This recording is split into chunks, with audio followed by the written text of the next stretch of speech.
Passada, quando nós estudávamos, o céu estava aberto. Né? Apocalipse 19, 11 diz que o céu estava aberto e um cavalo branco vinha conduzindo um cavaleiro triunfalmente, qual um general romano que retorna bem sucedidamente das suas guerras, e ele vinha acompanhado, ele virá, né, acompanhado dos seus santos, dos seus anjos, das suas milícias, e nós podemos observar através de Apocalipse 19, de 11 a 21, que ele vem vestido e ele vem caracterizado e ele está numa atitude de juízo. Seus olhos são chama de fogo, a sua roupa está toda respingada de sangue, a sua boca está saindo uma espada afiada, e ele vem para regir com servo de ferro, e ele vem para julgar e pelejar, ele vem para ferir, ele vem para pisar, ele vem para lançar num lago de fogo, ele vem para matar.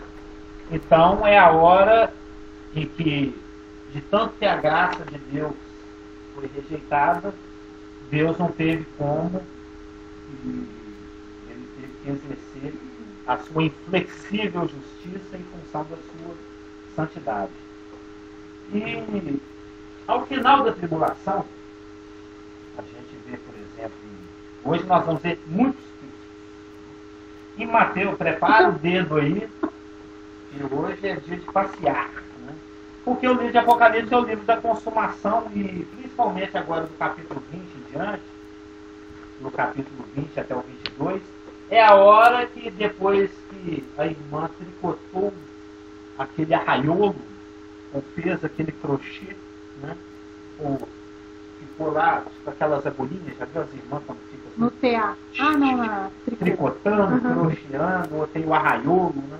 Aquele tapete. Tem uma hora que é a hora de dar os nozinhos, não sei se as irmãs mesmo. Tá, no finalzinho. Tem que dar os nozinhos, senão desfaz tudo. Né?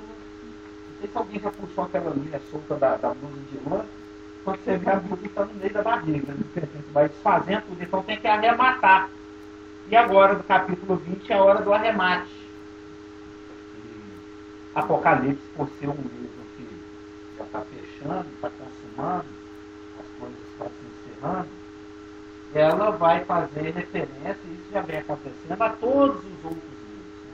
Todas as doutrinas bíblicas afluem, né, desagam aqui no livro de Apocalipse. O livro de Apocalipse é aquele livro que vem lançar a luz final em cima de tantas outras coisas que vêm sendo ensinadas. Como, por exemplo, em Mateus 24. Eu sugiro aos irmãos que põem um papelzinho aí, que nós vamos voltar várias vezes nele.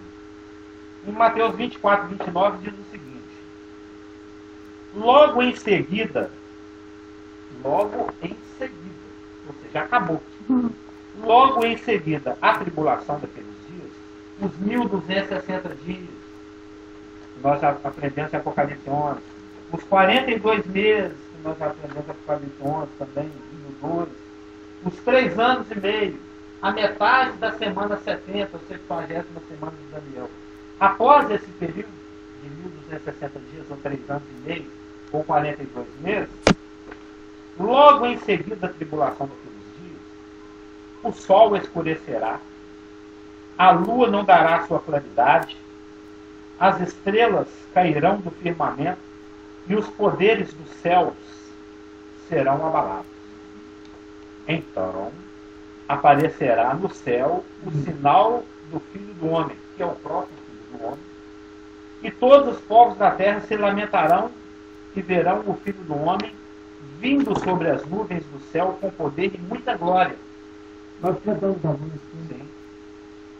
Então se verá que ele enviará os seus anjos com grande clangor de trombeta, fazendo um barulhão. Dá a impressão que está errado, né? Que é clamor.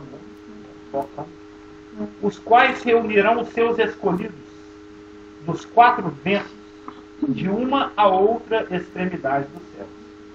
Evidentemente que Mateus 24, 29 a 31 está falando do mesmo evento que nós estudamos aqui em Apocalipse 19, de 11 a 21. Então, ao final da tribulação, né, depois daqueles dias, vai haver um período, Deus trabalha com programas. Deus trabalha com programas. Ele divide a história em períodos, dentro dos quais ele tem objetivos específicos, metas a serem alcançadas. O simples fato de você ter uma Bíblia, você já sabe que Deus divide a história, né, da salvação, a história do mundo, a história de Israel, ou a história dos povos, ou a história com H maiúsculo, em 2 períodos: o Velho Testamento e o Novo Testamento.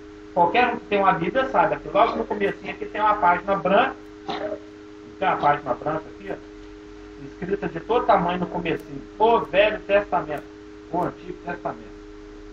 Aí você passa um monte de página, lá na frente tem outra página branca, bem destaque assim, com uma fonte grandona, o Novo Testamento.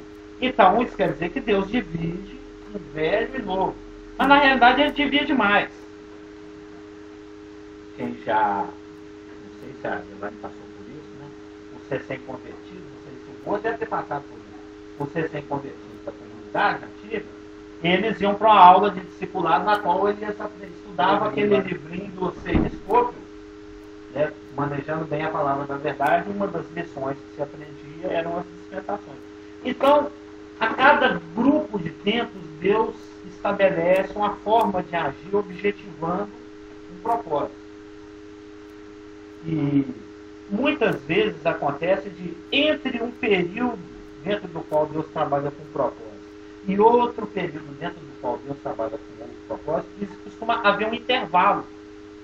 Por exemplo, entre o momento em que o céu rasgou, o véu do Kadosh Kadoshim, do Santos dos Santos, do templo de Herodes, que é o segundo templo, que foi reconstruído por Neemias, que existia lá na época em que Cristo peregrinou aqui, viveu aqui, o véu se rasgou.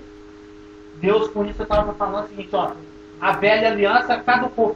Isso é assunto de Hebreus. A velha aliança caducou. Eu agora estabeleço uma nova aliança, não em sangue de bodes, em carneiros e ovelhas, mas no sangue do meu filho. O caminho está aberto.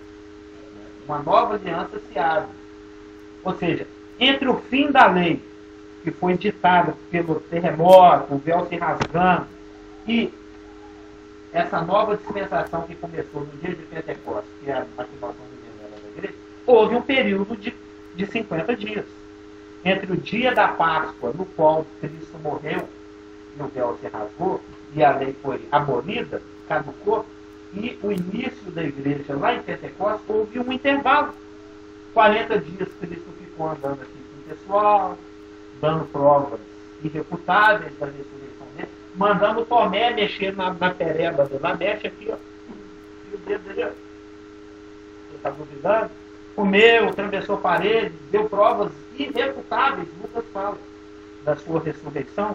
E depois disso ele foi embora, subiu pelas nuvens afora lá e ficou mais 10 dias. Então houve um intervalo de 50 dias.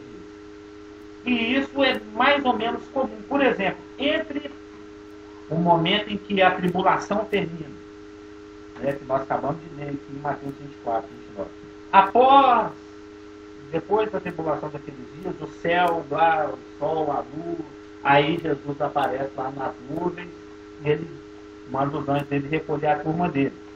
Nós aprendemos através de Daniel 12, em Daniel 12, 12, diz o seguinte: bem-aventurado o que espera e chega até 1335 dias. 1335 dias, menos os 1260 dias, que é o período da tribulação, ou da grande tribulação, nós temos um plus, um adicional de 75 dias. Ou seja, entre o final da tribulação e o início do milênio, existe um período de 2 meses e meio. 75 dias. Por quê? Por que vai existir esse período de 75 dias entre o final da tribulação e o início do milênio? Tanto é que foi dado para Daniel 12, 12, bem-aventurado o que espera e chega até esses 75 dias pós-tribulação. Por quê? Porque ele vai ter o privilégio de desfrutar daquilo que nós vamos estudar daqui a pouco. As bênçãos milenares, a paz, a justiça, a saúde, a ausência de Satanás e da morte, a longevidade, rios abundantes, fruto para todo lado, até poder comer goiaba, piqui, figo, vai estar tudo nascendo aos montes, para quem gosta. Piqui, para quem gosta de piqui. Porque o Brasil ainda vai existir, então é bem provável que naquela região montanha ainda vai nascer uns piquezeiros por ali. Aí você vem voando lá da Nova Jerusalém, vem cá e come seus piquis, volta, faz o que você quiser. Mas então vai haver abundância, vai haver fartura, vai haver paz. Então bem-aventurado quem chega até esse dia, o 75º dia após a tribulação, que é o dia da inauguração do milênio. É o dia em que ele quebra champanhe lá na porta do Santo dos Santos. Ele derrama um pote de azeite, ou ele corta a pitinha, não sei.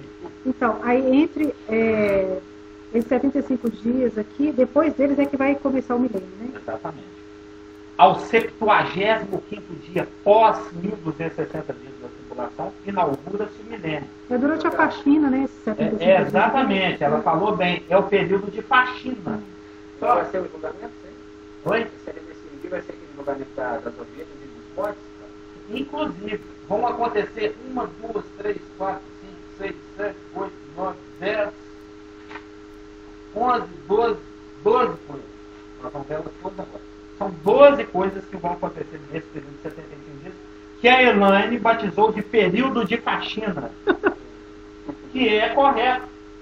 Porque lá em Daniel 2, que nós já estudamos, na visão da estátua, lembra?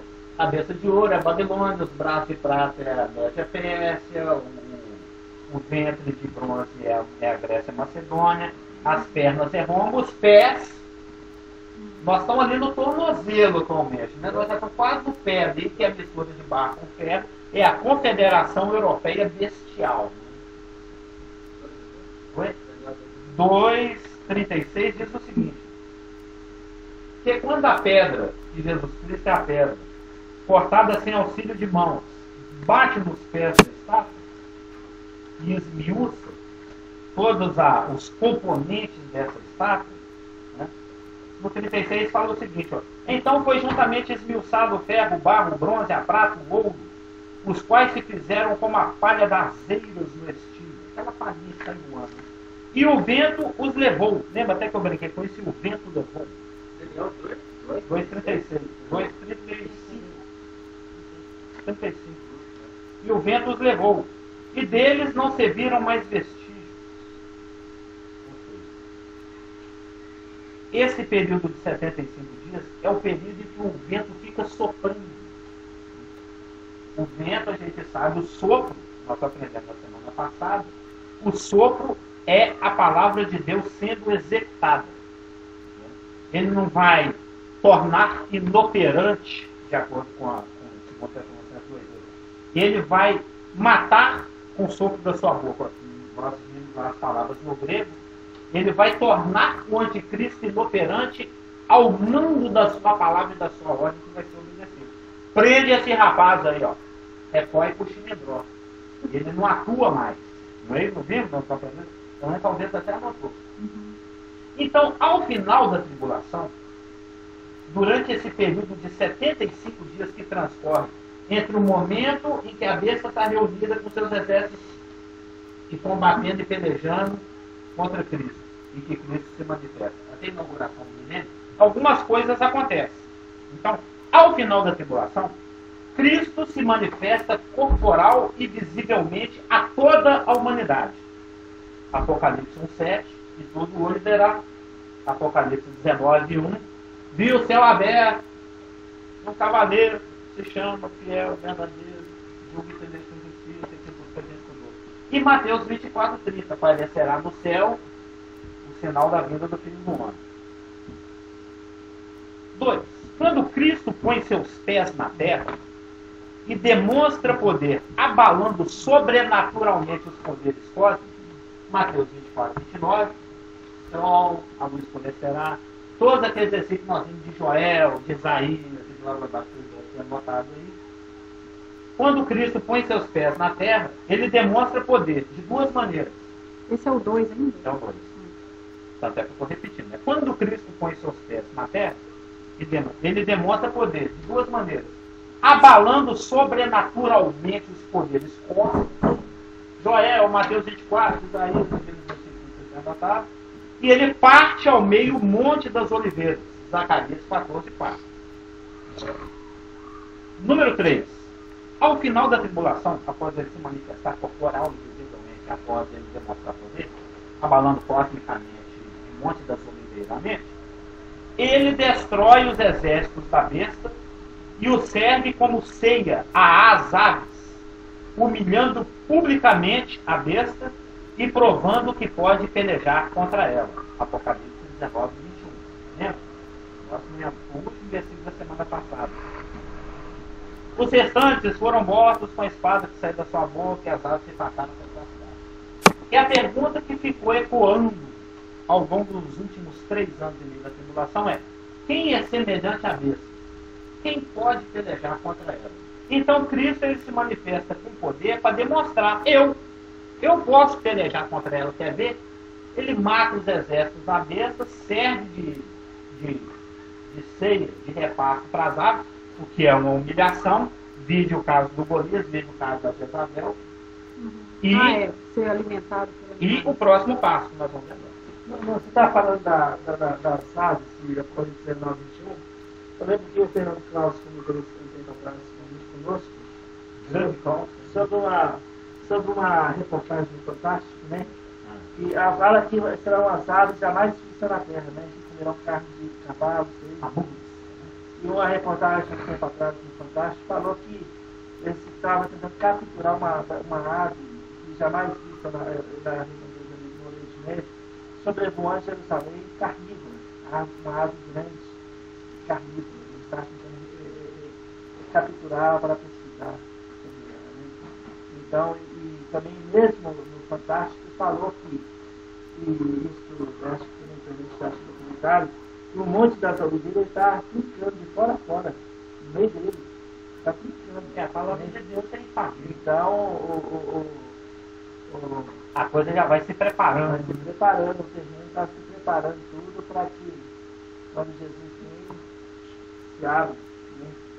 Apesar de que, mesmo que fosse uma rocha, ela se abriria com a palavra de Deus, mas há sinais. Isso eu vejo assim, o cuidado de Deus, porque ele pode chegar e abrir na hora, sem ter nenhuma rachadura, mas eu acho que ele não quer causar grandes abalos na terra, né? O modus operandi de Deus é sempre dentro do mais natural possível. Não, e ele quer preservar também a região. Ele não quer Isso não quer dizer que ele não possa agir sobrenaturalmente. Olha, e são muitas profecias nos nossos dias, que à luz da palavra te vê que nós estamos chegando lá no ponto, como o Ivan me falava, nós somos um beijo numa fuga.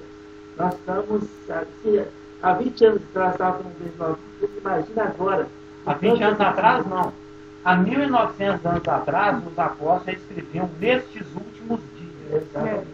Naquela época, há 1900 agora anos, nós somos tão privilegiados por viver nessa geração e olhando à luz da palavra, que nós vemos que realmente nós estamos aqui.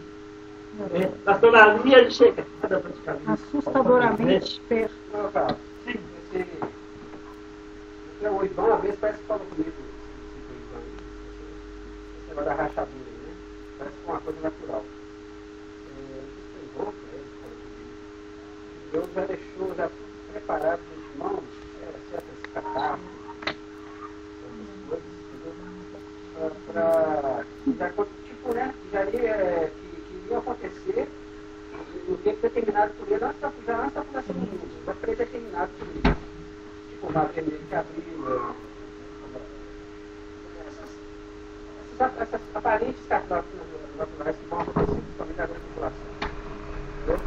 É sempre o mar vermelho, por exemplo, pode se abrir. Né? Porque a ciência tem que explicar aquela situação do mar vermelho ali, parece que houve alguma coisa ali. Né? Só que eles não conseguem ver que tem a participação de Deus ali. Né? Eles veem de uma maneira natural, que houve uma coisa natural ali, por isso que o mar vermelho abriu. Não natural procede de Deus. O vento sopra, o terremoto acontece, a então, o prédio, o Ivan falou comigo uma vez, quando estava lá na rua, deixou já essas coisas, já tudo já preparada, de antemão. As coisas que aos nossos olhos são naturais. Aparentemente.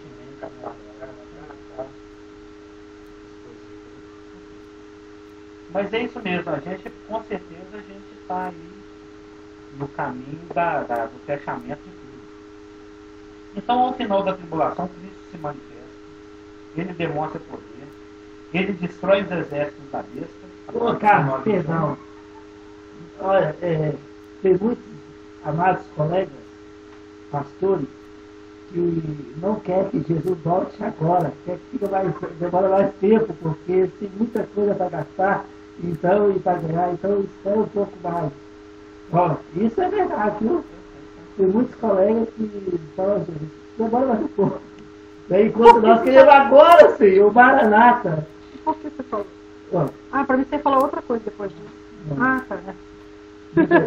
Não, os amilenistas nem Eu já tenho comentado. Tem estudo de teólogos, né, que nem crê que existe arrebatamento, nem milênio, nem volta de Cristo, nada disso. Né? Isso tudo já se cumpriu na história. Né? Inclusive, nós já estamos no reino. Eles estão esperando o quê, então? Nada. Já está tudo bom. Ô, Carlos. Nós já estamos no reino já. E como 1000 não precisa dizer 1000, que seja 2000 ou mais eles usam 1000, aquele que já eles não acreditam no literal. Não, eu sei, Nada mas literal. Eu tô pensando assim, qual que é a expectativa deles com Deus, com Jesus, não vai ter uma vida com Jesus, assim, Carlos, pessoal. e como, se por exemplo, o nosso tempo de hoje, né, a igreja, o grande espírito da Laodiceia, que nós vivemos nesse tempo, como as coisas mudaram. A igreja de sofredora, perseguida, né, passou a ser próspera, rica, bastarda, e Jesus está lá de fora. Influente, Jesus está lá de fora, papinho. Está fazendo Ricardo agora sobre algumas coisas, né? As ênfases que são dadas hoje em algumas igrejas. Né? E aí o que acontece? A igreja que quer ensinar a crescer, só crescer. Cresce, mas é muito lento o crescimento. Porque as pessoas vão mais atrás de algo que satisfaz emocionalmente imediato do que algo que vem construindo de dentro para fora, como a palavra. As epístolas pastorais falam isso. Porque tem coceira no ouvido. Não quer saber da ação doutrina, quer fábula, quer historinha, me conta uma mentira. Impressione. Exatamente. Eu devia arrepiar. Não, cara. Mas esse negócio de expectativa que era falando dos amilenistas, eu ouvi uma vez um teólogo falando, o que eles justificam muito, né, quando se pergunta, mas em milênio, são 1000 anos, aí eles pegam aquela passagem que Jesus, eu sei onde está, fala assim, que 1000 dias para Deus é como um dia. Sem peso. Aí eles pegam essa passagem para justificar a questão dos 1000 dias, o milênio, né? 1000 anos. E para Deus 1000 dias é como um dia como 1000 anos. Mas essas igrejas amilenistas, elas nem contam, não, porque. Nesse sentido da doutrina. O que você falou? Número 4. Mas tem muitos irmãos no meio desse meio que realmente querem conhecer Jesus e tudo, está caminhando e tudo, não pode julgar. Alguns até fizeram parte da comunidade. Da nossa igreja. Número 4. Cristo dá ordens para a prisão à força da besta e do falso profeta. Nós vimos na semana passada. Apocalipse 19 e 20. Número 5. Cristo determina que um anjo prenda Satanás no abismo por 1000 anos. Agora nós vamos para um outro texto. Fala de novo o versículo, por favor. Apocalipse 21. E você não vai entrar na questão do nome do Satanás revelado no capítulo 19, final do capítulo 20, início do capítulo 20, o grande dragão, que é exatamente a serpente que enganou Eva. Que aí no início do capítulo 20 fala dele. O grande dragão, que é exatamente a serpente que enganou. Isso foi falado lá no 13. Aí no capítulo 20, versículo assim, também eu acho que fala. Fala do Antigo 70. Repetindo o que havia sido dito em Apocalipse 12. Mas vamos lá, Apocalipse 21. 20, versículo 1. Então isso introduz uma nova visão. Também para o nosso crescimento, perdão. Meu Deus do céu. Não, já que eu citei o livro, eu vou falar agora que vocês são mestres da palavra de Deus, você pode também falar sobre isso. Por Porque, infelizmente, existe no meio evangélico a ênfase a dar nome a demônios. E recentemente eu escutei isso na nossa igreja, e eu vou até conversar com o nome depois, porque esse nome não existe na Bíblia. Exu Caveira, não tem esse nome. Não tem. Só tem um grupo de demônios. Exatamente. E a pessoa citando não é nem um demônio. Porque a pessoa cita esse nome, está citando o nome que o próprio demônio se intitulou em uma dessas possuídas. Né? Mas na Bíblia não tem. Então, em vez de nós ficar tentando amarrar esses demônios, deixa Deus cuidar deles e dar ênfase à palavra de Deus, porque eu creio que eu já tive muitas experiências de pessoas possuídas em Florianópolis, e a gente tratando com essas pessoas, mas você vai elogiar usar nome e elogiar o demônio, você vai estar tendo porque ficar livre dele. Né? Então, em nome de Jesus, então é só para que, porque não existe esse nome na Bíblia, talvez eu esteja liberado. Né? Pois é, então, aliás, demônio nenhum. Então, tem uma legião que é dita, mas é um grupo. Mateus 13 ou Mateus 12, se não me engano, somente, mas de nome assim. Esses nomes que são colocados, eu já abri a rádio que estava falando tantos nomes de demônio, onde esse pessoal fala esses nomes? Isso vem do sincretismo africano. E não tem nada a ver com a igreja de Jesus Cristo. Não tem fundamento. E nós temos que ficar com o quê? Porque os demônios falam de dar seus nomes por a Bíblia, o fundamento bíblico. Entendeu, Ricardo? Então, eu creio, sei que o inimigo é sagaz, ele ataca, e aquele que não é nascido, ele possui alguns, ele manipula, e manipula o crente com os dardos de Efésios 6, que nós também estudamos na escola local, mas nós não podemos invocar esses nomes, só no nosso o objetivo dele sempre é mudar o foco. Então, a gente aprendeu aqui através da Apocalipse 19, que o foco é Cristo. A igreja, quando se ocupa com outra coisa que não é Cristo, ela já saiu do caminho. Dinheiro, demônio, sei lá o que até mesmo milagre. Milagre, cura, prosperidade. Saiu do foco. Não tem nada errado. Deus continua fazendo milagre. Deus que realmente continua fazendo irmãos prósperos. Eu tenho irmãos que amam para Deus, são milionários. Deus realmente usa esses irmãos. Deus não tem nada de errado com isso. Mas quando você pega uma doutrina, enfatiza ela e deixa as outras de lado, você realmente anula a palavra de Deus. E isso é errado. O foco sempre é Cristo. E o Cristo, segundo as Escrituras. Porque o Cristo pode ser enfatizado erradamente também. O grande ensinador, o grande curandeiro, não é? É o Cristo morto, ressurreto, que disponibiliza a obra consumada. Esse é que é o foco. Perdão, mas eu queria falar isso. Já está falando direto. Nossa. Apocalipse 20, versículo 15. Mas, ô Casamil, perdão. A igreja de Laodiceia, como o Satanás toma, porque essas coisas são recentes. Ele tomou muito café. O que você fez com ele? Essas coisas são recentes. A igreja de Laodiceia, espírita de Laodiceia, como o Satanás ele entrou com tudo. E agora a igreja que ficava mendigando, não mendigando, porque a igreja não mendiga, a igreja orando para que Deus supra uma coisa ou outra, agora a igreja tem rios de dinheiro, e está abastada, está rica. A nossa? Não, a nossa não. Tomara que a gente continue pobre. Entendeu? E nós ficamos orando. Nós oramos isso só no último dia que entra o dinheiro para pagar o aluguel. Funciona. Então vamos lá? Então, obedecido. Mas não tem nada errado em Deus prosperar, mano. Mas tem que saber cuidar. Mas Deus prospera quem Ele quer também. Claro. E são poucos. Tiago fala. Tem decoração liberal para... São poucos. Não é para a maioria. Apocalipse 20, verso 1. Deixa eu ver se alguém fala alguma coisa. Agora. Deixa eu ver se alguém está falando. Então vi descer do céu um anjo. Tinha na mão a chave do abismo e uma grande corrente. Essa corrente é chique. Grande corrente. Judas 6, se não me engano, fala que tem anjos que não guardaram sobre você que estão presos em algemas. Interessante. Será que Gênesis 6 é uma coisa de realidade?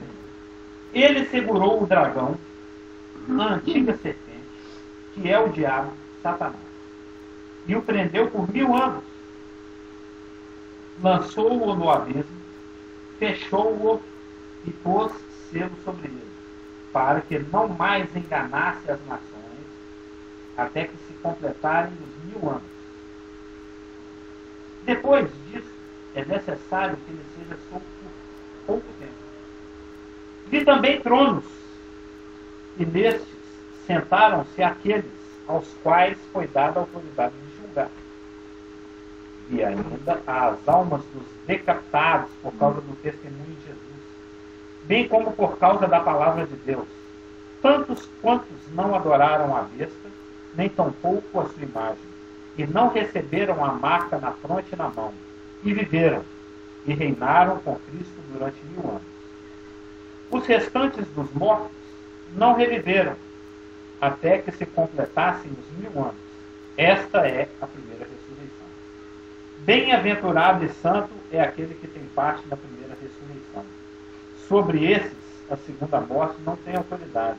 Pelo contrário, serão sacerdotes de Deus e de Cristo e reinarão com eles 1000 anos. Mas na folha aqui, acho que nem dá para fechar essa parte. Mas ao final da tribulação, Cristo se manifesta, ele demonstra seu poder, ele destrói os exércitos da besta, ele dá ordens para a prisão da besta e do falso profeta, e ele determina que um anjo prenda Satanás no abismo por 1000 anos. Apocalipse 20, 1 a 3. Cristo ressuscita os justos de todas as eras. Apocalipse 20, 4, 22.4b. De alma dos decapitados, e eles viveram. Que bate com Daniel 12, 13. Ao fim dos dias, você vai se levantar, vai receber. Ou seja, Cristo ressuscita os justos de todas as eras, evidentemente com exceção da igreja, que já foi ressuscitada lá antes da tribulação, que já está glorificada e que volta com Cristo ao final da tribulação. Isso aí os irmãos não se preocupar não, que quando a gente chegar aqui nessa questão lá do verso 4, 5 e 6, né, questão das ressurreições, nós vamos estudar o programa de ressurreições. Deus tem um programa de ressurreição. Então a gente vai entrar em detalhes nessa questão de ressurreição. Por enquanto ela fica só citada aqui. Né? Uma das coisas que Cristo faz ao final da tribulação, uma das coisas que acontecem ao final da tribulação, a primeira, a segunda, a terceira, a quarta, a quinta, a sexta coisa. Cristo ressuscita os justos. Sétima coisa. Cristo determina que os anjos se unam todos os escolhidos espalhados pelo mundo. Lembra? Mateus 24, 31. Depois da tribulação daqueles dias, o céu, o sol, a lua, as estrelas vão cair, aí vai aparecer no céu o sinal do Filho do Homem, e ele enviará seus anjos, Mateus 24, 31, com grande clangor de trombeta, os quais reunirão os seus escolhidos dos 4 ventos, de uma a outra extremidade da terra. Isso que Cristo falou já era algo que tinha sido profetizado inúmeras vezes, como por exemplo em Isaías 35, verso, que todo mundo quando lê vai conhecer, né? Isaías 35. Os resgatados do Senhor voltarão e virão a Sião com cânticos de júbilo. Alegria eterna coroará a sua cabeça.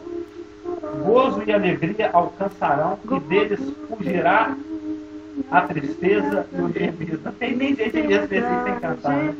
Ou seja, é um versículo que 700 anos antes de Cristo falou o que ele falou em Mateus 24.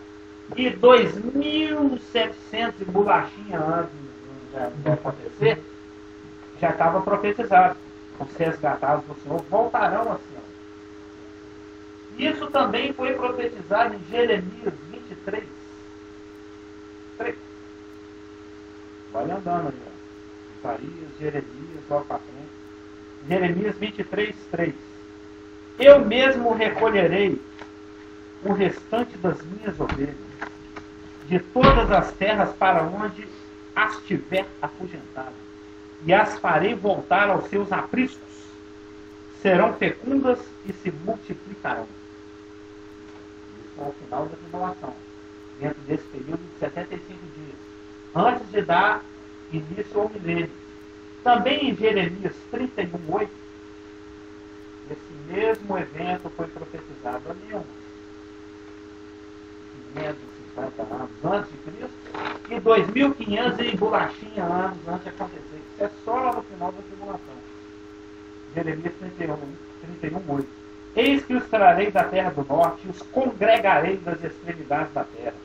E entre eles também os cegos e aleijados, as mulheres grávidas e as de parto.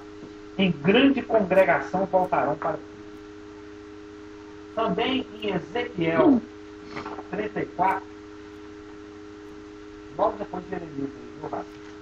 O Rafa ele está aprendiz de Bíblia aí, né?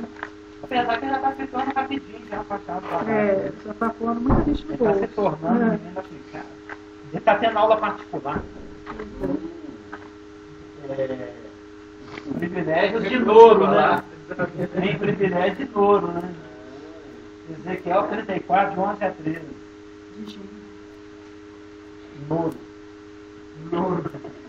Porque assim. Só agora que eu entendi o Nouro, quem está querendo Você é mais lentinha mesmo, né? Eu falei, não, é Gil. Não, é Nouro. Não entendi que é a piada. Se fosse mulher, seria genra.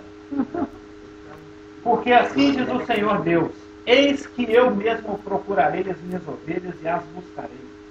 Como o pastor busca o seu rebanho no dia em que encontra ovelhas dispersas, assim buscarei as minhas ovelhas, e livrá-las-ei de todos os lugares para onde foram espalhadas no dia de nuvem e de escuridão. Tirá-las-ei dos povos e as congregarei dos diversos países e as introduzirei na sua terra. Apacentá-las-ei nos montes de Israel, junto às correntes e em todos os lugares habitados da terra. Ele está falando aqui, eu vou fazer, e é lógico que é a pessoa de Cristo, que é O Carlos, Oi. eu sei que você já falou sobre, mas é só para relembrar que também não é só Israel, né? É, por extensão, Todo aquele que não deixou se matar. todos os habitantes da terra Vão pós-tribulacional. ser esses os meus santos, os meus resgatados.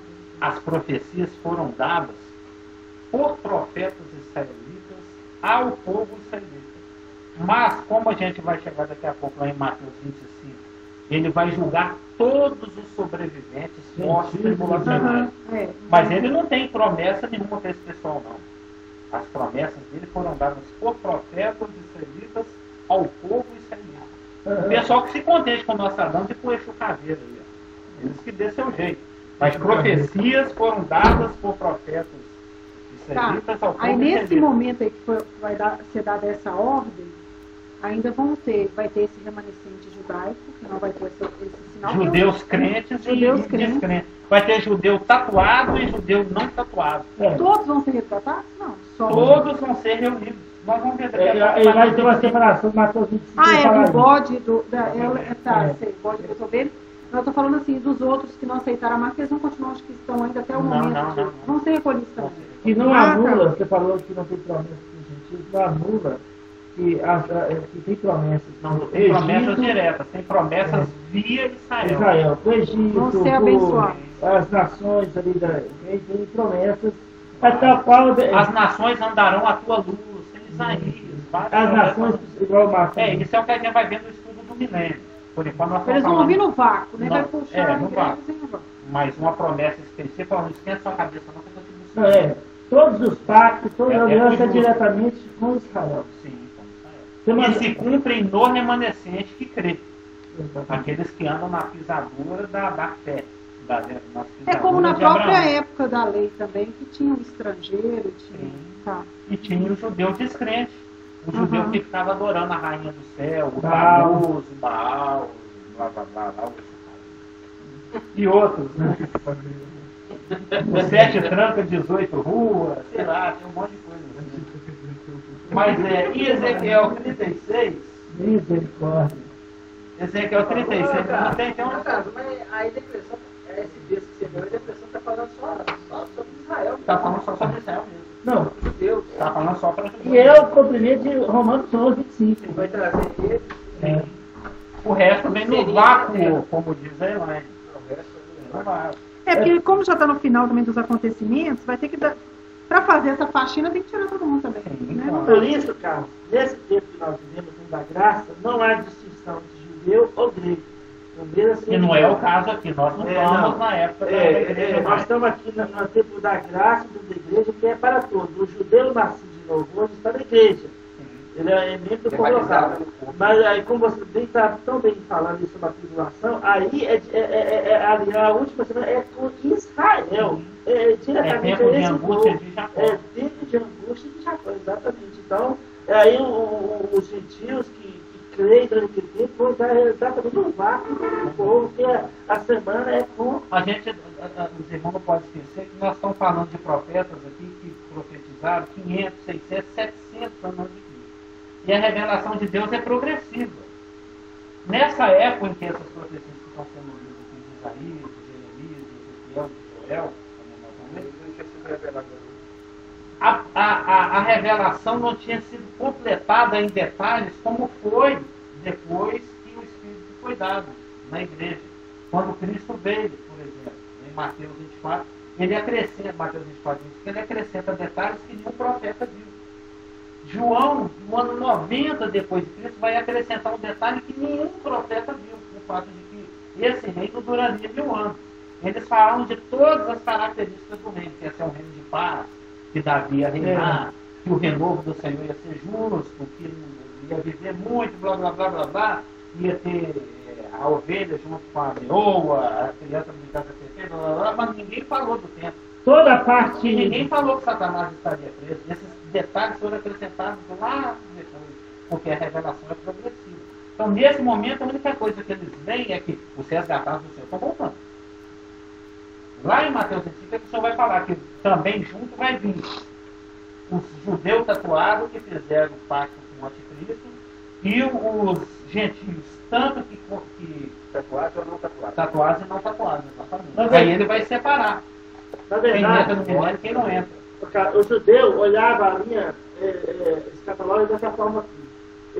Daniel 12, a restrição do justo e do injusto e o vinho.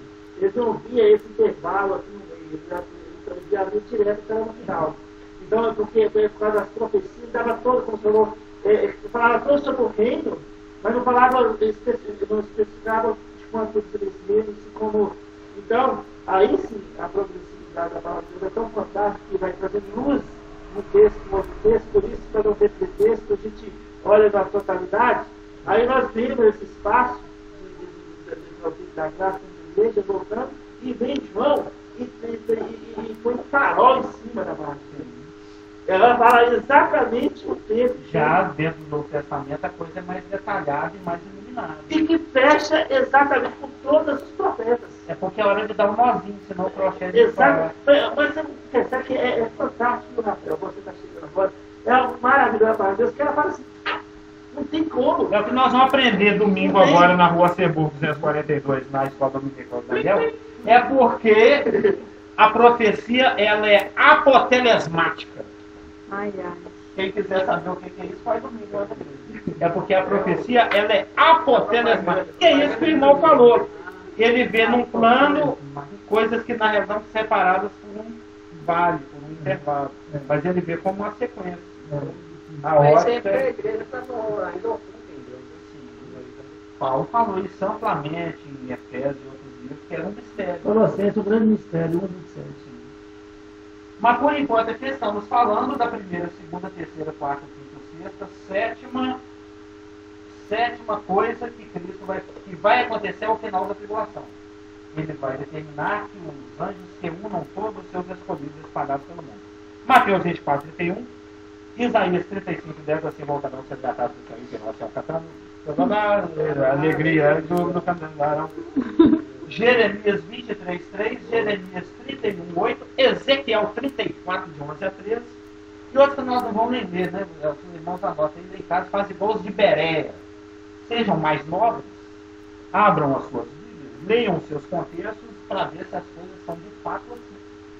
Não foi o que você aprendeu essa semana? Ezequiel 36, de 22 a 24. Ezequiel 37, de 21 e 22. E tá bom. Ezequiel 34, 11 a 13. 36, 22 a 24. E 37, 21 e 22. Ao final da tribulação, depois de Cristo se manifestar corporalmente, depois de ele mostrar seu poder, balando os cosmos e partindo o monte Oliveira ao meio, após ele destruir os exércitos da besta, após ele dar ordem de prisão da besta, após ele determinar que o anjo prenda Satanás, após ele ressuscitar os justos e após ele ordenar que os anjos reúnam seus escolhidos, os 4 cantos da terra, ele se assenta em seu trono de glória, juntamente com os apóstolos para julgar Israel e as nações. Agora chegou no ponto que vocês veem o que ele falando. O casal figo. O casal. Como é que é? Oliveira. Figo azeitona. Qual prato? Já existe algum prato que mistura azeitona com figo? Sabe? Não. Lá no Japão, porque Japão tem. Então a oitava coisa é Não, mas Cristo. figo, sendo fruta, pode ser posto em salada. Os azeites. Figos secos, deve ter tomates secos. Cristo se assenta em seu trono de glória, juntamente com os apóstolos para julgar Israel e as nações. Os irmãos não leram aqui comigo, em Apocalipse 20. Vi também tronos, e neles sentaram-se aqueles aos quais foi dada a autoridade de julgar. Quem são aqueles aos quais foi dada a autoridade para julgar? Nós estaremos representados, mas são os 12 apóstolos. 12. Aí é que fica a dúvida. Judas Iscariotes também? Não. É Paulo ou Não, ele fez essa promessa para Judas Matias. Iscariotes. Mas ele prometeu isso para Judas Iscariotes. Eu estava pensando nisso essa semana. Mas vamos lá, primeiro em... Não, mas é o que vai Nós ser o vamos ver a que. passagem. O carro. Eu não estou defendendo que o Judas Não, Iscariotes eu é sei, falado. mas Ele foi pro inferno, né? se a gente for pelo entendimento, A Bíblia fala que ele foi para o lugar. Ele é filho do diabo. se for pelo entendimento que eles fizeram a eleição, é Matias? É. Eu acho que Paulo. Matias. É um dos três, Judas Iscariotes, Matias ou Paulo. Nunca mais se falou em Matias. Mas E Paulo foi chamado diretamente pelo Senhor. Ó, tem três possibilidades. Nascido fora da época. Judas Iscariotes, Matias ou Paulo. É Paulo. Judas é o filho do diabo. Façam as suas apostas. Então, em Mateus 25, 31, diz o seguinte: quando vier o Filho do Homem, porque, viu? Você que gosta de um parêntese, esse sermão escatológico ou profético do Senhor que se inicia em Mateus 24, 1, quando ele vai até o 31. Em seguida, a tribulação daqueles dias, o sol escurece, a lua, as estrelas caem, abalado, o sinal do Filho do Homem, que é o próprio Filho do Homem, ele manda os anjos e reunir os seus escolhidos dos 4 cantos da terra. Parênteses.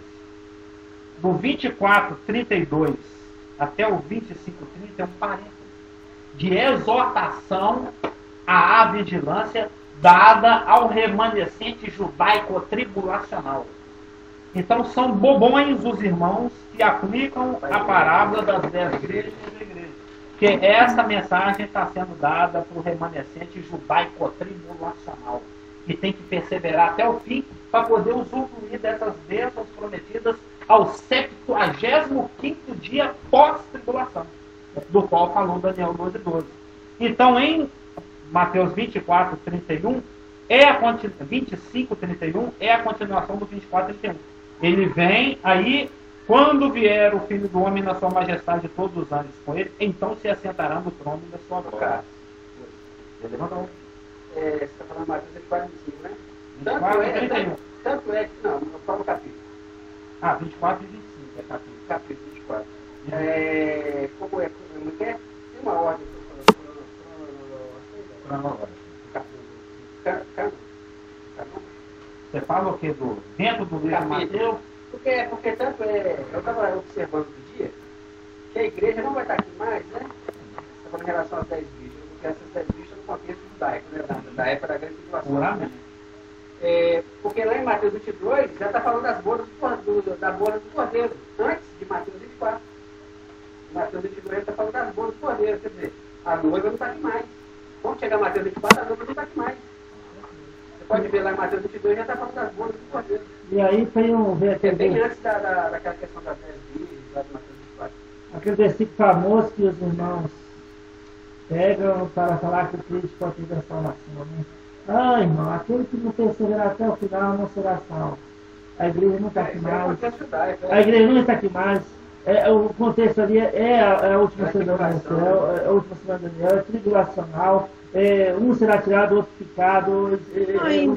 Independente dessa parte também, dessa cronologia, quando a pessoa nasce de novo e é salvo, né, é a questão da obra consumada. Senão, toda hora que a pessoa peca vai perder a salvação, ela vai ter que... Não, mas na tribulação, é aquele que perseverar até o final, crendo, sem receber a marca. Não, pois eu estou falando que hoje para nós não é nem cabe isso, porque nós já... Eu acho, Carlos, pensando agora, que essa mensagem de Mateus 24 vai ser tão gritante dos 144 mil judeus durante a tribulação. Irmãos, perseverar até o final, porque se recebe a marca, não há mais salvação para ele. Vai ter que morrer. Não tem. Perseverar até a morte, ser decapitado, ou perseverar até o final dos 7 anos, fugindo, escondendo, para entrar vivo no milênio. Porque milhares vão entrar vivo no milênio, vão casar, ter filhos. Vão passar fome, né? Muitos vão ser perseguidos. Porque ninguém vai comprar nada, nem vai vender nada sem essa marca. Né? Então, essa mensagem de Mateus 24, eu acho que vai ser assim a mensagem dos 144 mil. Exortando o povo judaico a perseverar. E muitos gentios vão falar, uai, é verdade que essa mensagem é muito interessante, eu não vou perseverar também, não vou receber essa marca não. Irmão. A coisa é tão judaica aqui em Mateus 24, que ele fala o seguinte, ó, orai para que a vossa fuga não se dê no inverno e nem no sábado. Nós somos adventistas agora? Não. Se for sábado eu não posso fugir, só...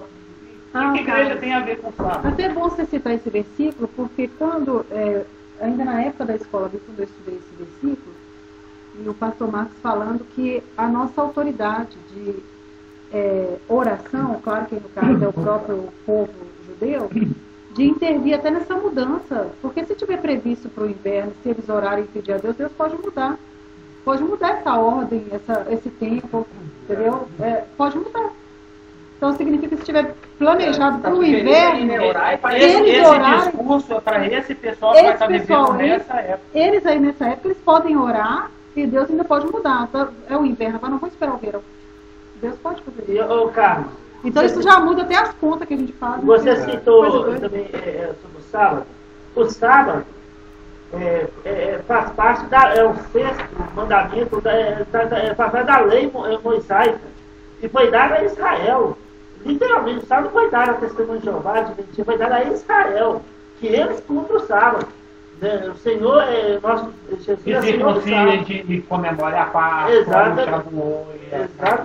Então, a questão que nós citou aí, o raciocínio aqui sobre não vir no sábado, e também não impede, também Deus mesmo que aconteça no sábado, preservar quem Ele queira preservar, pelo fato de que, por exemplo, nós temos um testemunho recente em 66, da Guerra dos 6 Dias, que parece, se eu não me engano, foi no dia do Yom Kippur. Começou o dia... a Guerra do Yom Kippur foi em 73. 73, né? Que num só dia teve uma grande vitória o povo de Israel. Vão invadir Israel nesse tempo, porque eles não podem lutar, eles não podem fazer nada. Eles foram sagados, sabe? Que é a anotação que eu fiz, ó. Que anotação de 10 anos? 20 anos? Não, já tem muito tempo, deve ter uns 13.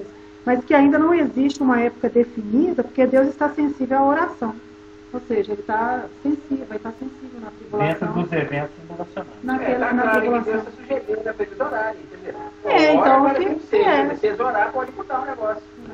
Deus já está sugerindo para eles. Muito pode por a oração que assim, confirma a Ana no domingo passado, na música. E que na verdade, eu vendo agora que nós temos mais como intervir em oração por eles disso do que eles mesmos na época, porque se tem um prazo ali de 7 anos, os dias, né? Então nós é que temos que orar agora, porque eles não passem por isso nesse inverno ou nesse.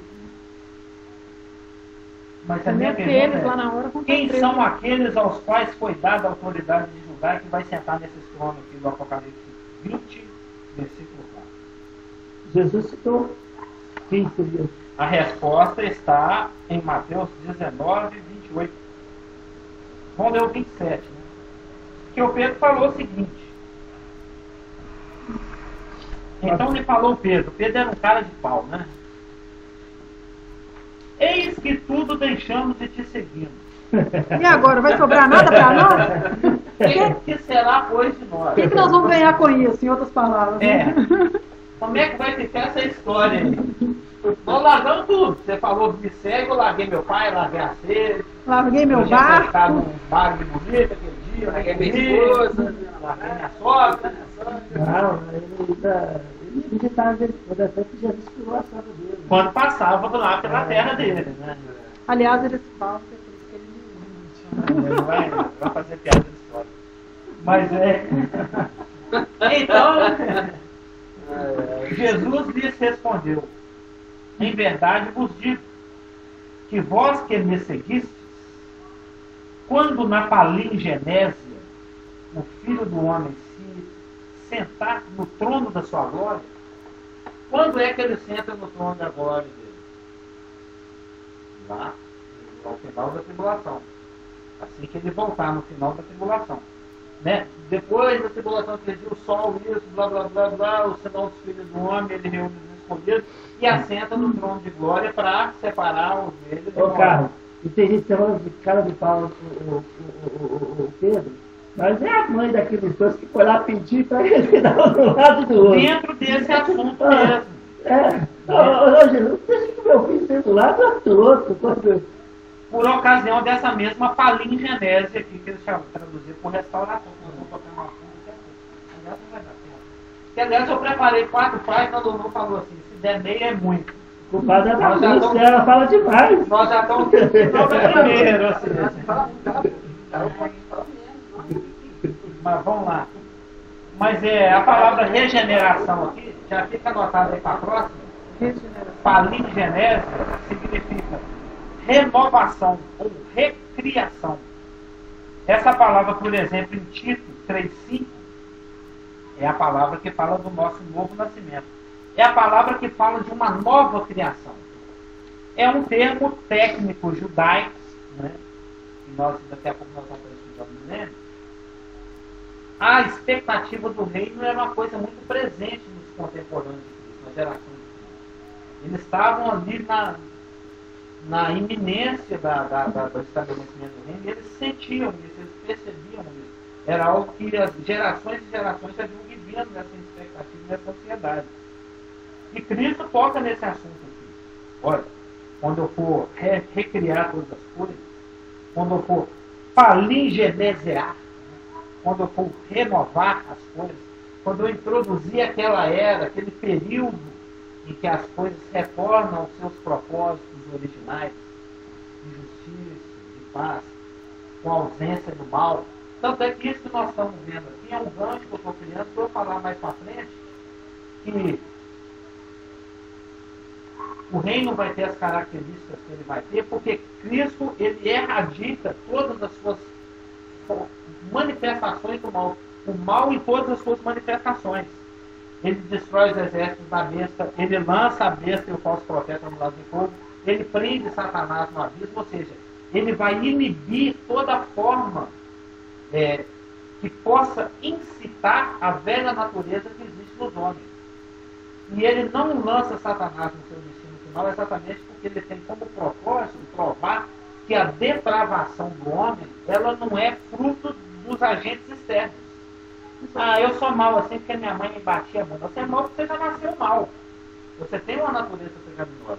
Tá. E mesmo dentro das circunstâncias fantásticas do milênio, o homem ele vai continuar tendo a natureza pecaminosa, ele vai continuar sendo, a usar a palavra técnica, depravado. Os que entraram vivos da tribulação do milênio, né?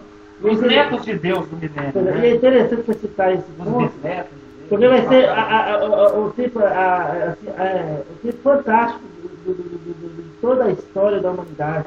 Porque os demônios estarão presos com o diabo e seus demônios, não vai ter nenhuma influência diabólica, vai estar tudo, o rei reinando em Jerusalém, tudo com conformidade, tudo fluindo, mas ele vai ter tudo para terminar vitorioso, mas vai terminar um grande fracasso de humanos. No final do milênio, quando Satanás é solto, é igual jogar um imã num lugar que tem aquele monte de pedaço de ferro. Exatamente. Os seus miríades vão juntar. Como a areia do mar. Limalha, conhece a limalha? Você jogou imã numa caixa de limalha? Ele tampa. Tanto pozinho de ferro que junta ao redor dele. Vai ser assim no final do milênio.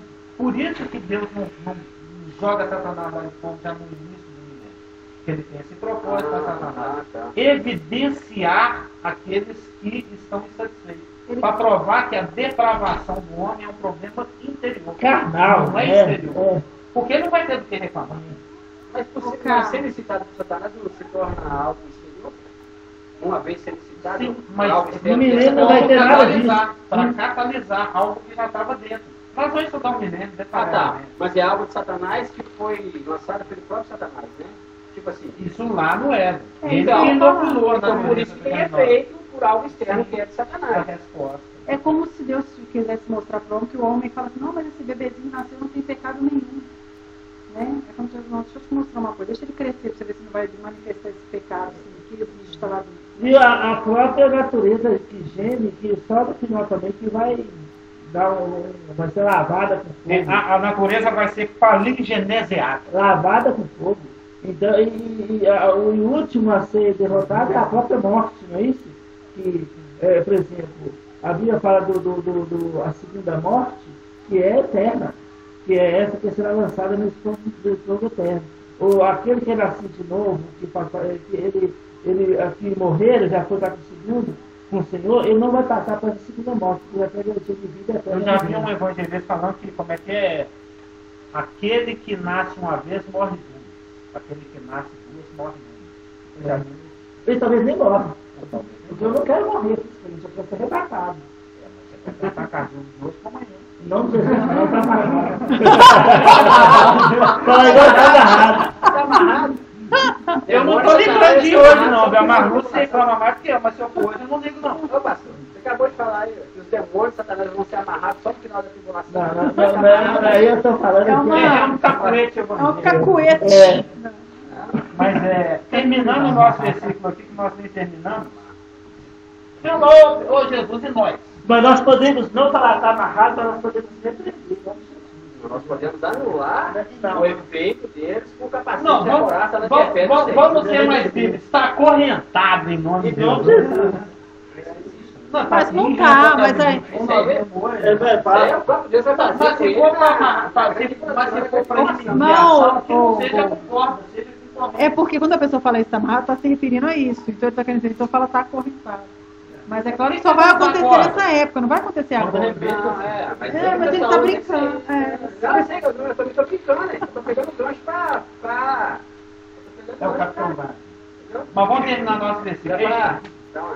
Jesus respondeu: em verdade vos digo que vós, os que me seguistes, quando na regeneração o Filho do Homem se assentar no trono da sua glória, também vos assentareis em 12 tronos para julgar as 12 tribos de Israel. Então, Mateus 19, 28 responde, elucida, lança luz, acrescenta quem é que são aqueles aos quais foi dada a autoridade do lugar. E essa é a primeira, segunda, terceira, quarta, quinta, sexta, sétima, oitava coisa que acontece pós-tribulação. A nona é: Cristo julga a besta e o falso profeta em tribunal e o sentencia ao lago de fogo. Isso está aqui no nosso Apocalipse 19 e 20, que nós já lemos, e também está em Daniel 7, 26, que nós já aprendemos na escola dominical, que acontece às 9 horas da manhã, na rua Arcebor, 242, todos os domingos. Vai fazer o print. No bairro Bonfim. A propaganda, velho. No Daniel 7:26. Aí eu posso citar os nomes do Chico lá. No Daniel 7:26, diz o seguinte, ó.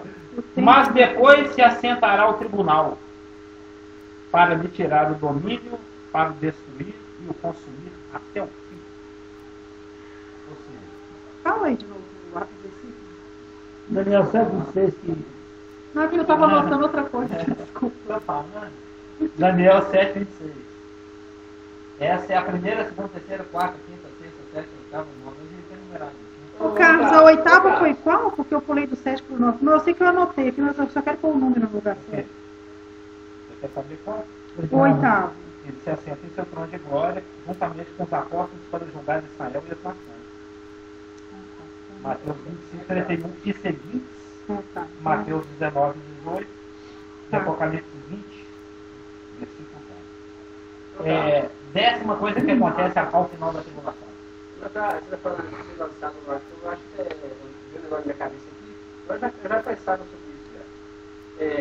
Eclesiastes 3:14, né? Que Salomão fala. Isso se aplica tanto para a salvação, na questão né? Que Deus faz tudo eternamente, pela Eclesiastes 3:14 fala, né? Salomão. Estou plenamente certo de que tudo quanto Deus faz durará eternamente. Nada se lhe pode acrescentar e nada se lhe pode tirar. Quer dizer, isso é a aplicação para a questão da salvação. Quer dizer, o que Deus dá vai durar. Não, se estende a tudo que ele fala. Não, se estende a tudo, mas isso se aplica à questão da salvação também. Estou plenamente certo que tudo quanto Deus faz durará eternamente. Nada se pode acrescentar e nada se pode. Eu estou surpreso, você fala que tem a palavra de Deus, mas O inferno foi um lugar preparado para Satanás e os anjos caídos. O homem, eles são intrusos no inferno. Nada se lhe pode acrescentar e nada se lhe pode tirar. Quer dizer, é a obra consumada. Está consumado. Nada se pode tirar e nada se pode acrescentar e nada se pode tirar. A obra consumada. Né? Não, aplicando a questão da obra consumada. 3:14. Mas esse aplicando a questão do diabo, é interessante também que eu estava pensando aqui, que Deus não.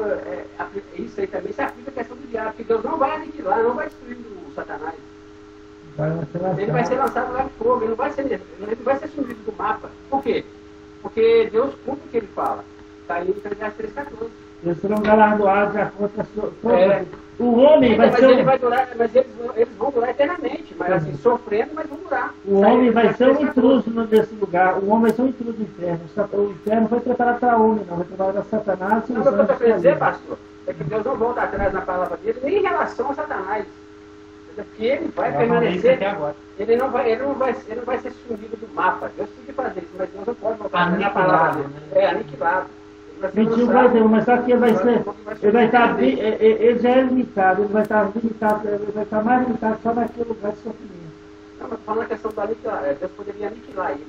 Mas como Deus não pode voltar atrás daquilo que ele diz, que é Eclesiastes 3:14, então ele não vai ser aniquilado. Aí Deus já preparou um lugar para ele, lá de fogo.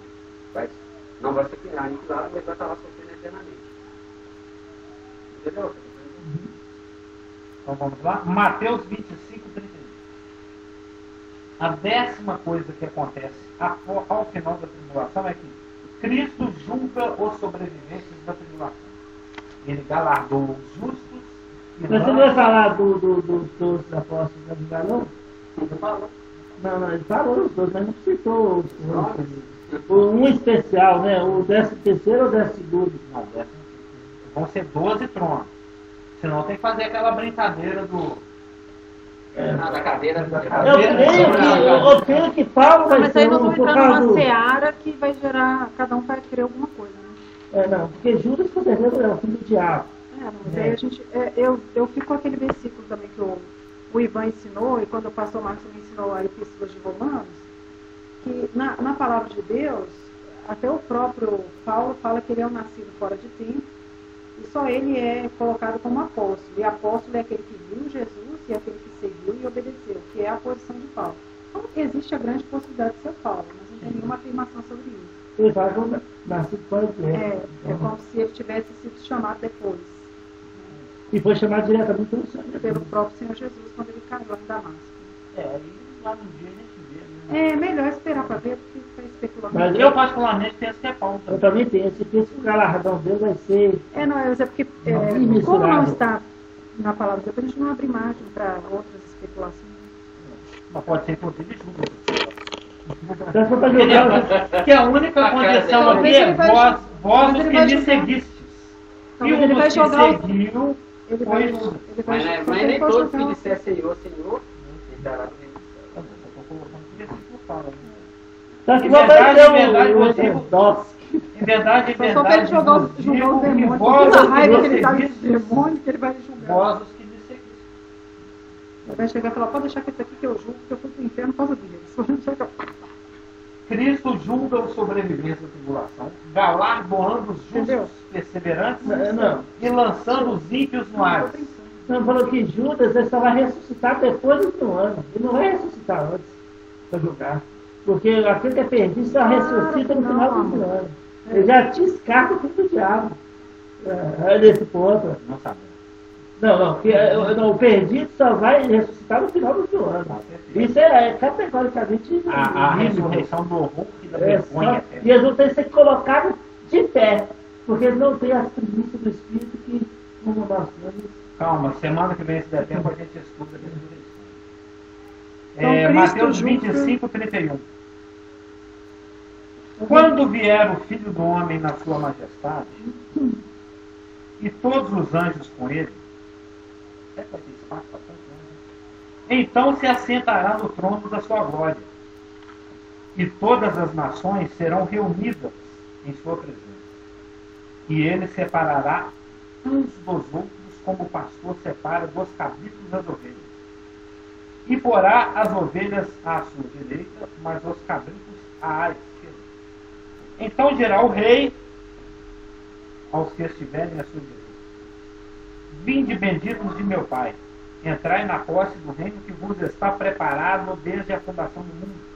Porque tive fome e me deste de comer, tive sede e me deste de beber, era forasteiro e me hospedastes, estava nu e me vestistes, enfermo e me visitastes, preso e foste ver-me. Então perguntarão os justos: Senhor, quando foi que te vimos com fome e te demos de comer? Ou com sede e te demos de beber?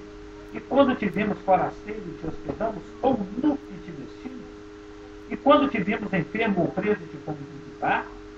O rei respondendo lhes dirá: em verdade vos afirmo que sempre que o fizestes a um desses meus pequeninos, que é um dos títulos do remanescente judaico tribulacional, irmãos, aí ele aponta para a galera, né, que já foi Ezequiel 20 e 34 unizada e Isaías 40, que nós vamos ler daqui a pouco. E diz: em verdade vos afirmo que sempre que o fizesse a um desses meus pequeninos irmãos, a mim o fizesse. Então o rei dirá também aos que estiverem à sua esquerda: apartai-vos de mim, malditos, que é o que o pastor citou agora, para o fogo eterno preparado para o diabo e seus anjos. Porque tive fome e não me deste de comer, tive sede e não me deste de beber, sendo forasteiro não me hospedastes, estando nu não me vestistes, achando-me enfermo e preso não fostes ver-me. E eles lhe perguntarão: Senhor, quando foi que te vimos com fome, com sede, forasteiro, nu, enfermo ou preso e não te assistimos? Então lhes responderá: em verdade vos digo que sempre que o deixaste de fazer a um desses mais pequeninos, a mim o deixaste de fazer. Irão esses para o castigo eterno, porém os justos para a vida eterna. Lembra até aquela passagem lá do Paulo, né? Saulo, Saulo, porque me persegue. Isso aí está falando, esses meus irmãos, está falando da tribulação, né? Está falando Os gentios que não receberam a tatuagem vão socorrer os judeus, né, que estão sempre perseguidos pela vida. Ô, Carlos, pensando aqui. É Mateus 25. Não, já anotei. Ah, tá. É que eu estava pensando aqui que hoje, como Israel, olha que interessante, você vai gostar. Como Israel faz parte da igreja, Não. quando nasce de novo, todo judeu quando nasce de novo, faz parte da igreja. Na tribulação vai ser o contrário. O gentio que seguiu o judeu é que vai estar com a bênção do povo, né? Ao contrário. Assim como era no Velho Testamento, vai voltar. prosélito. Interessante, né? Porque vai voltar a ser igual era antes. Aí vai ser o contrário. Aqui, em Mateus 25, Cristo está julgando e galardoando ou não com o milênio as nações, os gentios. Em Ezequiel 20, 33 a 38, nós vemos ele julgando a nação de Israel. Já? Passou já muito. Ele já me falou 5 minutos que ele me falou e eu esqueci. Tá tão bom que a gente... Ezequiel 20. Ele falou há 5 minutos.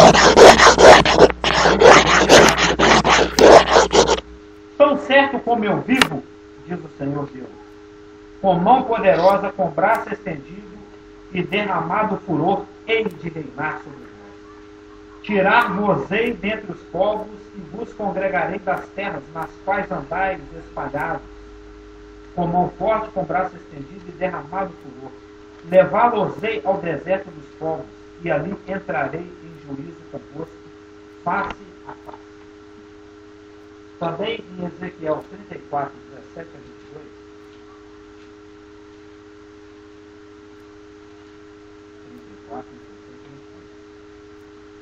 quanto a vós outras, ó ovelhas minhas, assim diz o Senhor Deus, eis que julgarei entre ovelhas e ovelhas, entre carneiros e bodes. Acaso não vos basta a boa pastagem, a vez de pisar aos pés o resto do vosso pasto? E não vos basta o terdes bebido às águas claras, a vez de turvar o resto com os pés? Quanto às minhas ovelhas, elas pastam o que haveis pisado com os pés, e bebem o que haveis turvado com os pés. Por isso assim lhes diz o Senhor Deus, eis que eu mesmo julgarei entre ovelhas gordas e ovelhas magras, visto que com o lado e com o ombro dai empurrões, e com os chifres impelis as fracas, até as espalhardes fora. Eu livrarei as minhas ovelhas, para que já não sirvam de rapina, e julgarei entre ovelhas e ovelhas. Ué, já tá... Aí é o juízo de Israel. Ah, tá. Depois é só ler o contexto. Do que sobrou, né? Cristo julga os sobreviventes. É porque eu não anotei esse título, tá bom.